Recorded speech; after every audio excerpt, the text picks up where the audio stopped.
What about diet? Diet, I'm full, basically all red meat, like almost a carnivore diet. So I mix in a little calories and carbs here soon, but that's, I'm all meat, all red meat. Multiple meals a day? Yeah, just breakfast, lunch, and dinner, and That's snacks it? in between. Yeah, nothing special at all, but I try and eat as much as I can, and I gained from this end of the last season to the start of this season, I gained like almost 20 pounds, 15 pounds. Crazy. And it looked like it was all muscle too. Yeah, which Good. like I said, like I think that's what helped me out a lot this year.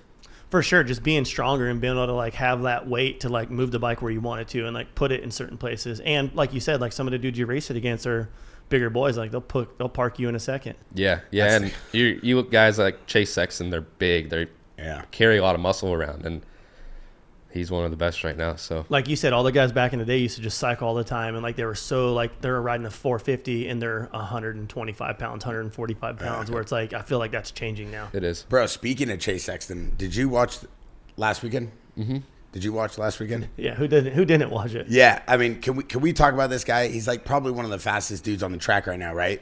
I mean, consider that Jet's out, couple Hunter's out, a lot of dudes are out right now. I feel like a lot of people are actually getting hurt this season. A lot of people got broke off this year, especially within the last 2 weeks. But this guy is literally just putting on a clinic, and then what happens? Obviously, watching the sport as a fan, I'm not a racer. I could probably go fast. I could probably beat like Johnny Luch or Frankie, one of these guys that rides baggers. He can't even ride a bike with the clutch. Yeah, he's seen it. He's in here every morning. Yeah. But like, how does a guy who's so talented like that, just like, I don't know, because from my perspective as a fan who watched sports, like it just feels like it's either like a team thing or it's a overcompensating of like there's so much pressure that he wants to win that something happens and it slips, because it doesn't seem like he's a bad racer. It seems like he's one of the best, right?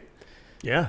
So like, how does that work? It's 100% all the time for him. Yeah. And no matter what situation he's in, he could have taken that last lap last weekend and cruised around and still won the whole overall. He could have sat back in third and still won, though. That's what I'm wondering. He's racing himself and to win every single time he's on that track. And I give him respect for that. But at the same time, it's like, dude, that's not how championships are won. But why is that? You watch Carmichael and you watch Stewart and those dudes back in the day where they're like, you know what?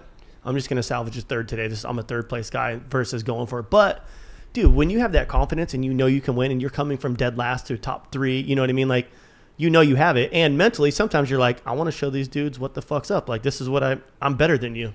And sometimes it'll bite you in the ass and sometimes it works.